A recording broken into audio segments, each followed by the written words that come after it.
Welcome to the Sober Friends podcast. Hey, you're in the right place if you're sober curious or you're looking to get a little in your ears each week. My name is Matt. Over there is Steve. What's going on, Steve? Welcome to the show. Good morning, Matt. Thanks for having me. Always look forward to getting on here and talking a little bit and, putting whatever this is out to the podcast world, and hopefully somebody will listen to it and get something out of it. So always happy to be here and do this on a Sunday morning. Yeah, if it's one person who gets something, then it's worth it. And what we do here is, let's say we carry the message, do our best, and that's the topic today of carrying the message. When people think carrying the message, they think speaker meeting, they think I'm not ready for that. That's for old timers. But carrying the message means a bunch of different things, and for me, I think it's different things. We try to carry the message to alcoholics, but it looks like different things, and it's not necessarily pushing it. I think it means much different things. Just off the top of your head, what are your initial thoughts on the topic? Well, carrying the message is this topic has come up recently in several of my meetings. Oh, okay. In different ways, not always as this the way we title it, but in certain things. But anyway, so I always talk about my initial introduction into recovery, which was AA for me, and that I was at a meeting. And I was lost, and I was new, and I literally had no idea how to negotiate it. And somebody reached out their hand and said, "Hey, I'm Mike. How you doing tonight?" Right? And that's what it is, right? Yeah. Like that simple thing, reaching out to me at that meeting, and then doing more after that, right? Acting on that too, but doing more. That little handshake, I'll never forget that handshake and that initial conversation that I had with that person. And so when I look at that and how much my life has changed since I found recovery and what a beautiful life I have, I just feel like I got to try to give that back to the next suffering alcoholic, right? Yes. And that doesn't mean I have to be Mr. AA or Mr. Recovery and be out there and shout. That doesn't mean that. There are people out there who do that. They're great. I love them. I know a lot of them. But it just means that I need to make myself available to carry that message and let people know. So it's a variety of things for me today. It means different. It absolutely means something different to me today than it did 5 or 10 years ago. And that's part of the program of recovery is like things change. So, I'm interested in deep diving into this topic today. It's broader for me, and I think it's very easy to look at carrying the message as, well, that's what sponsorship's for. Right. No, for me, for the most part, it's about how I conduct myself, so that if somebody is open to what I talk about, they're willing to address me. They're willing to reach out to me and ask for help. So I don't look at this as preaching or recruiting, nor arguing on Facebook, nor trying to diagnose people. It's really what is happening to you, what recovery looks like, and being available. To me, the number one thing I can do to share the message is to live a good, sober life and not be a prick. Of just the quality of my life,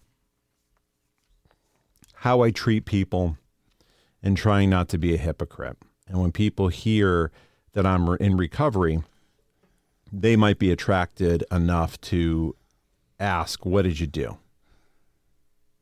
Yeah. And then exactly. I can go into it.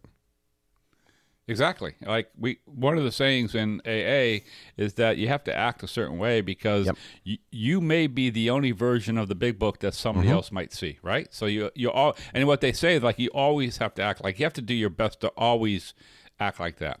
And I agree. Like, that's it, right? You want to make it. The other thing we talk about is AA is it's a program of attraction rather than promotion, meaning we don't go out and promote it. We don't have billboards. We don't have signs. What we want to do is exactly what you said. We want to hold ourselves and carry ourselves in a certain way that some people could look at and go, huh, I see how Steve's doing that. I see how Matt's doing that. Yep. I wonder what they did, right? If they have, so a lot of my friends and family, right, extended, some not, some close family, obviously my kids and stuff like that, they know my stories, right? So they know that I've struggled and that yet I have found a new way to do stuff. So they know. And I've had, my son has actually called me about somebody that he knew who might be struggling and asked me for some advice on it, right? That's what I want out of life. They don't need to come and ask me to be their sponsor. They don't need to do it. And I'll be happy to have that discussion with anybody. I tell everybody that all the time. When they ask me if I want willing to sponsor them, I say, let's talk about it. And let's see how that looks. But I want people to see a person. What I don't want somebody to see is me behaving in a way that somebody might think, man, that guy'd be better off drinking. Yes. Right? No. Like that guy'd be better off drinking rather than trying to do whatever he's trying to do. I don't want that. And I lived that life for a while. Like there was a time nobody was telling me I'd be better off drinking. Maybe people thought it. But I lived that life. And this is the whole point, like my recovery has changed so much that today I realize, like, no, I don't want to be that guy. I want to be the guy who shows people that not only is recovery, good, is available, but as we say in our Friday night meeting, we can live a level of life better than I've ever known, right? Mm-hmm. We read that in Bill's story. And that's why we have that theme in our Friday night meeting, right? I'm living a life better than the best I've ever known because I've been able to get sober, not only stop drinking, right, but work a program that allows me to grow and enhance my life in a way that I hope people appreciate and like. Mm-hmm. I think about what a good meeting is that carries on the message. And I think the best meetings I've gone to are where that core group of people who have sobriety, you look at them and say, I can't imagine that these people had alcohol problems. They seem pretty normal and they seem pretty measured. That is the best type of advertisement for recovery of, wow, these people say they had a problem. Seem pretty normal to me. Yep. Yeah, that's it. If you've got that, that's a pretty good example. What would you say, how would you define the difference between attraction and not promotion? What do you think it means for AA? I mean, it means exactly what, I had the opportunity to sort of address this several weeks ago when I was asked about my recovery in a group of people. And I was able to say, again, sometimes it feels a little weird, but I bought into it. I was able to say, because I was asked about this podcast, actually. Mm-hmm. And I said, yeah, I'm in a 12-step program, right? So number one, I didn't identify myself as part of AA, right? And that's, and we always talk about that, right? Why don't I deliver? Why don't I do that? Why do we say don't identify yourself as part of AA? And that's because we're human beings. And there was a time where I was out there acting like a jerk. Yes. I was, if you asked me if I was in recovery, I would have told you yes. If you asked me how I did it, I would have told you AA. But I was not someone who anybody would have pointed to and said, oh, that's what you get out of the problem. I was that person who, if I wasn't in touch with my AA friends, they would have said, oh, you're better off drinking. Like those guys would have said, like Edson would have told me, like, you're better off drinking than the way you're acting now. Just go out and drink. So that's the problem. So I was able to say I'm in a 12-step recovery program, and I do a podcast, and I talked a little bit about this podcast. And I had somebody says, I had actually a church leader come up to me and said, "Oh, I have to check out your podcast," right? And I don't know if he is. I don't know the man. But I talk about this podcast all the time. I talk about my Friday night men's meeting to men all the time. Yep.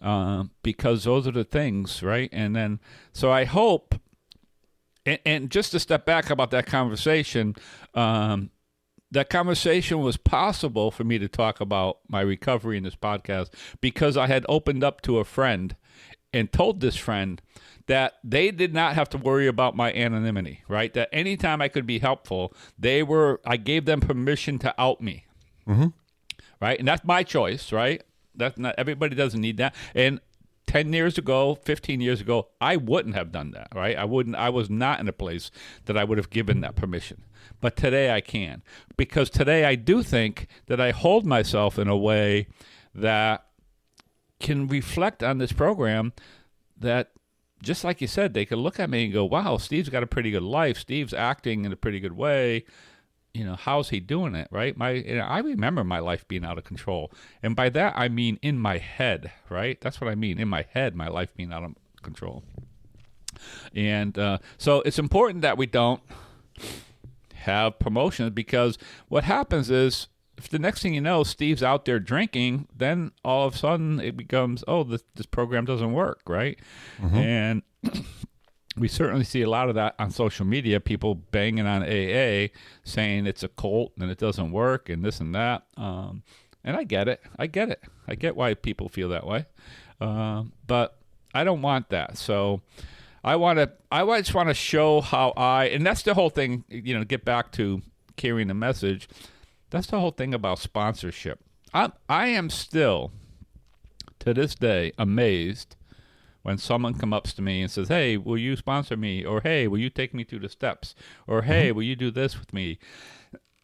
I'm still a bit like, me? You're asking me for that? Like, but obviously I do something, right? Because I don't raise my hand. Like if somebody says in a meeting, "If you're available for sponsorship, raise your hand," I'd never raise my hand. I just don't do it. It's not the way I do it. But people on occasion will come up and ask me for some help, and I try to help them. And so I think that goes to the fact that I'm living a life that people recognize as doing something right. Listen, I'm rambling on here a little bit, but I just remember it's also said that you couldn't have gotten me sober until I was ready to get sober, right? You could have preached to me. You could have told me. You could have promoted AA.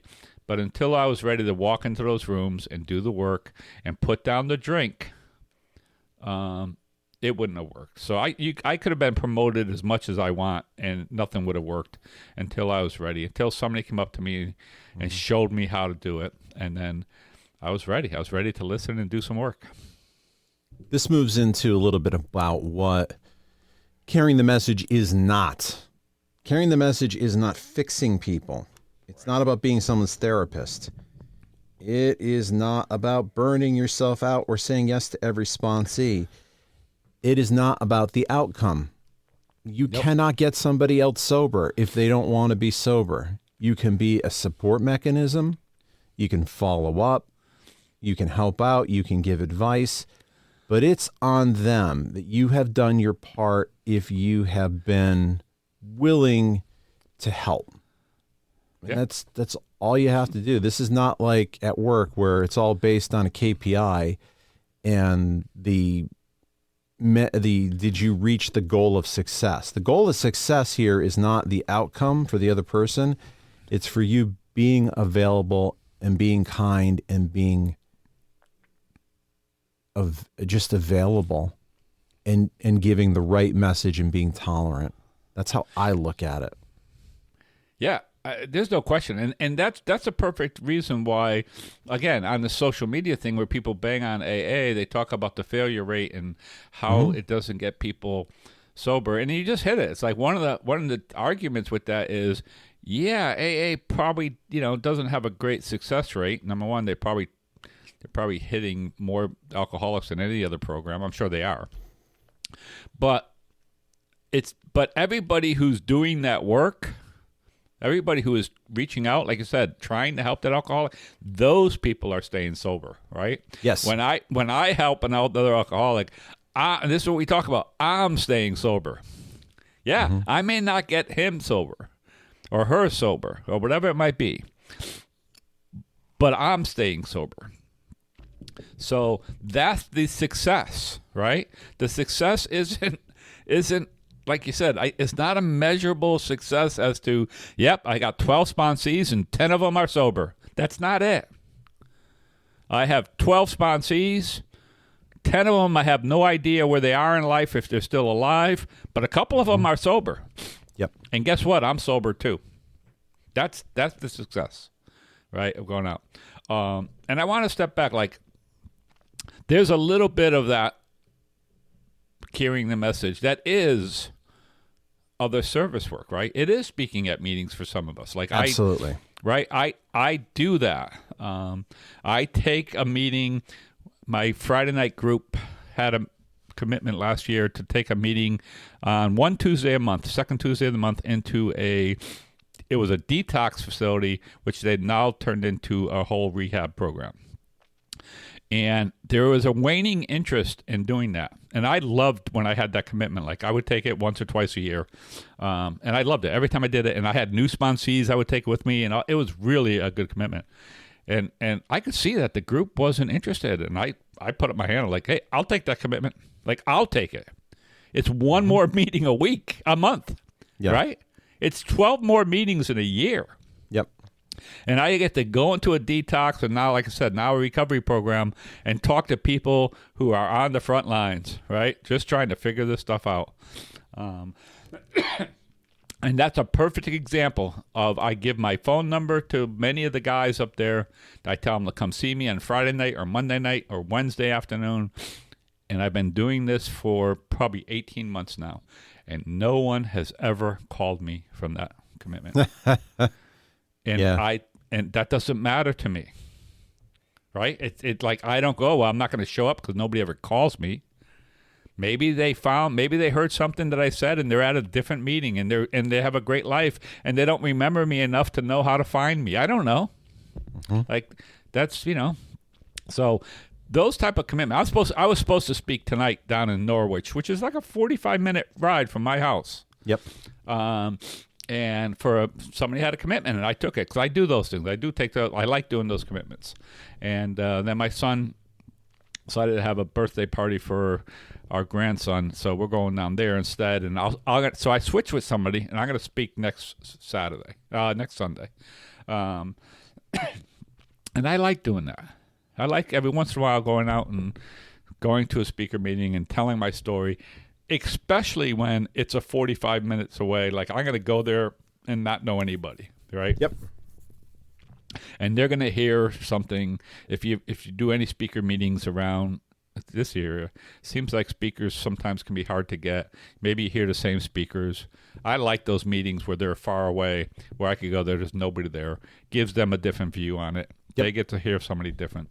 It'll take up 3 hours of my Sunday night. Right? That's what it'll take up. 45-minute ride down, probably, but I got to get there, 20 minutes early, do the meeting, which is an hour, come back. So I'll leave probably 6 o'clock and won't get home until 9 o'clock, right? And that's okay. And that's okay, because it's one night, and it's how I carry this message, and it's how I do some service work. And just like we talk on this podcast, if I go down there and one person can take away something that I said, like I've done it in speaker meetings, right? Mm-hmm. That one person can do that, then I'm okay. And, so I still like that. And then the other part of carrying your message is doing some service work on a higher level, whether it's in your meeting.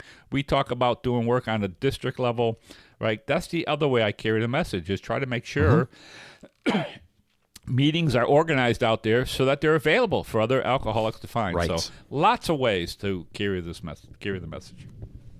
Yeah, I really look at service work as one of those ways of carrying the message. I'm the speaker. I'm not the speaker. I'm the chairperson this month, which gets me to a meeting when last couple of weeks I was pretty exhausted from weekend travel, and I got there because I had a commitment.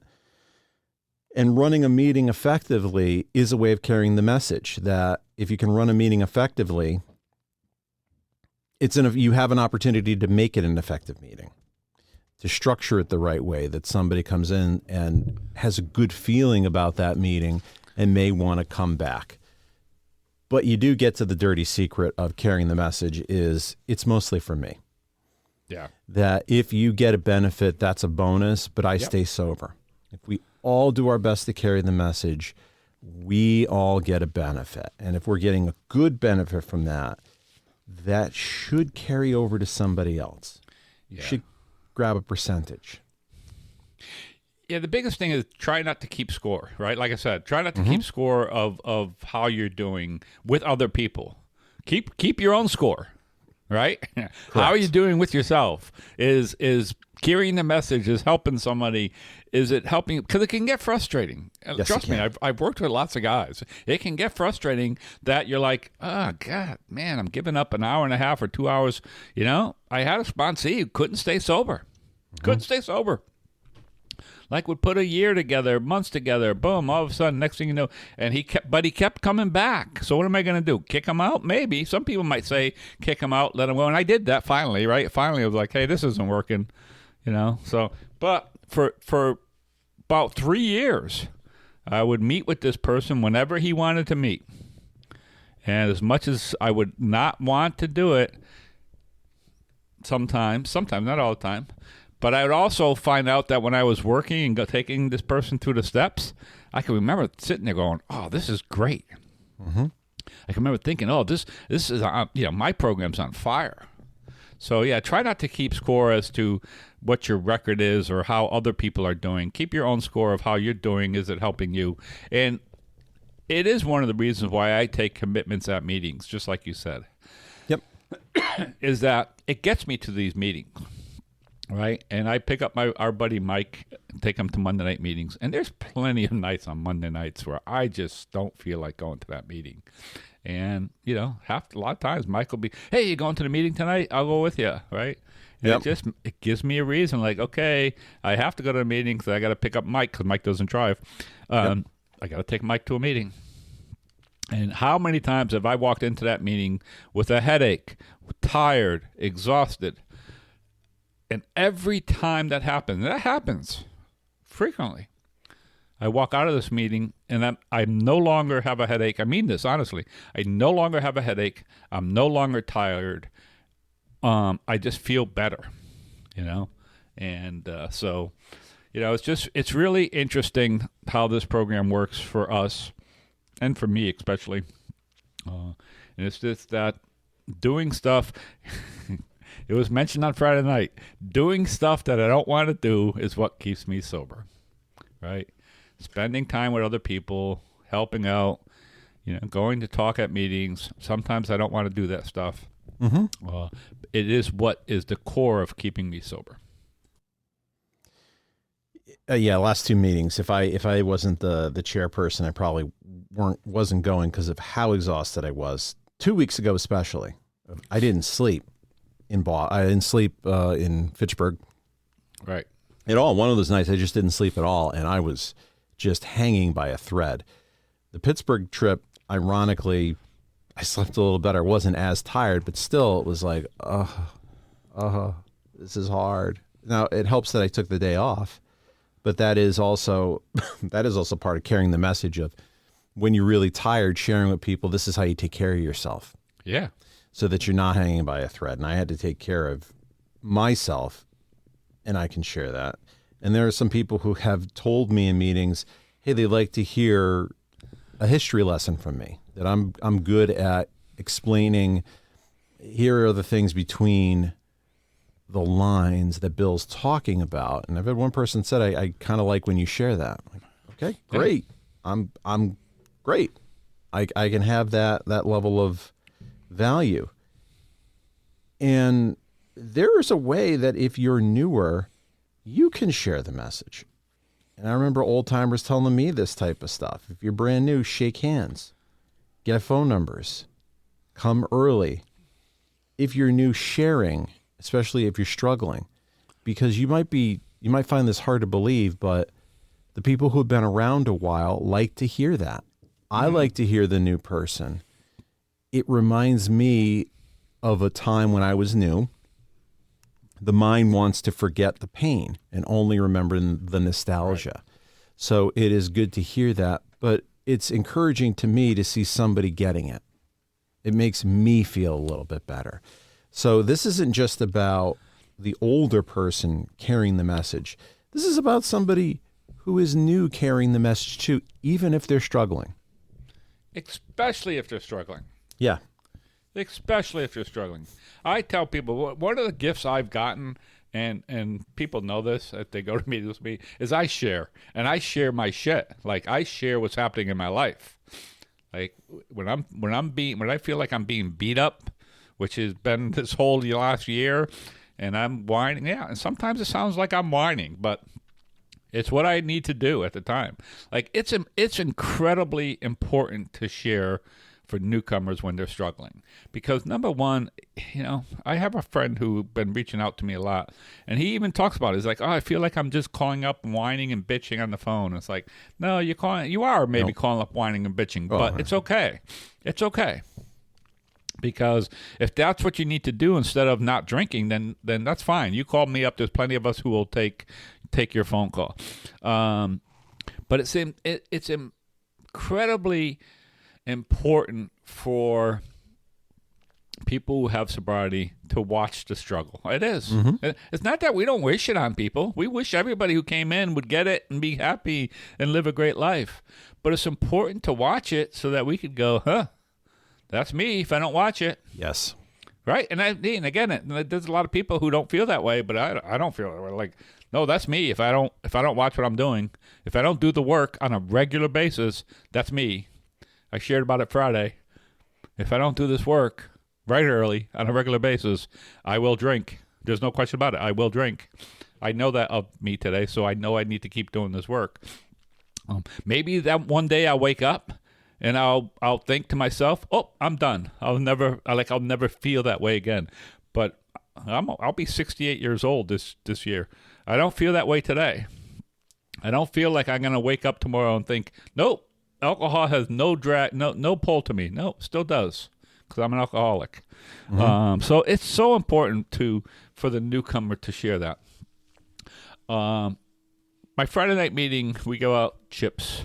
We go monthly and yearly chips. And I just love it. We had a guy pick up a 38-year chip and a guy pick up an 11-month chip. Yep. And the guy who picked up an 11-month chip just three months ago now, so he was 8 months sober, 7 months sober, lost his 14-year-old son. Oh. in a motorcycle accident, a dirt bike accident. And because he was within a group of guys who really loved him and took care of him, was able to get through all of that, right? He shares about it. His wife, right, kid's mother, took the route of drinking more. Yep. Over that situation, right? Understandably, right? Again, not judging at all. Understandably. But yet he was able to stay sober with the help of his friends in the program. And it was just to watch the smile on his face get 11 months was incredible, right? So, and when I look at that whole thing, you got a guy who's 38 years sober, comes to this meeting just about every week. Yep. Right? And then you guy with 11 months. That when I see that, I go, man, I love coming to this meeting just to see that. The program works. Right? The program works. It's not an easy program. We don't always love it. But I just need to put my head down. Sometimes I just need to put my head down and do the work whether I want to, especially when I don't want to do it. That's the key that I'll tell everybody, especially when I don't want to do that work. That's what I need to do. I need to do it then because that's when I need it the most. And for me, it's worked out. I get to go down. Like I said, I was supposed to speak tonight, and instead I'm going to my 3-year-old grandson's birthday party. That might seem small to some people. No, but it's not. That's not small to me. Mm-hmm. The fact that I'm wanted, right? That I'm wanted down there, not only by my son and the family, but by my grandson who knows me and spends time with me and loves to come to my house and sleep over with Papa. Like, that's it for me, So that's why I do this work. I do this work so I could go to that birthday party, right, and enjoy it and be part of it. And so I'm blessed. I'm blessed. I'm blessed that we started taping a few minutes later today because my neighbor reached out to me and said, "Hey, you want to go out and walk the dogs together?" And he's done that before, and I keep saying. Right, and I say, no, I can't. And sometimes I just miss it. It doesn't work out. And my first reaction was, no, I can't. I got the podcast. And then I realized, well, it's you about pause that. Right, and it did. Right, so I said, it's about a 25-minute loop. So I just sent you a quick text. Hey, I might need 10 minutes this morning. So I was able to get it in, have a little conversation. The dogs got to run around in the woods, and still come in and do the podcast. Right. Yep. So that's I don't know. I'm entirely grateful that somebody took some time to pass this message on to me. You and I, we've done a lot to keep that Monday night meeting going. Yep. Right? Yep. That's what we do. That's passing the message. We have a meeting that people show up at. I'm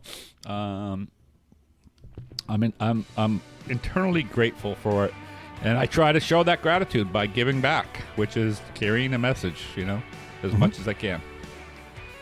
Well, we'd love to hear about how you carry the message or how you feel about that or how the message was carried to you. Matt at SoberFriendsPod.com. The website, Sober Friends Pod. And you can find us on social media at Sober Friends Pod. Thanks for carrying the message with me this week, Steve. Hey, Matt. Thanks for having me. We'll see everybody next week. Bye, everybody.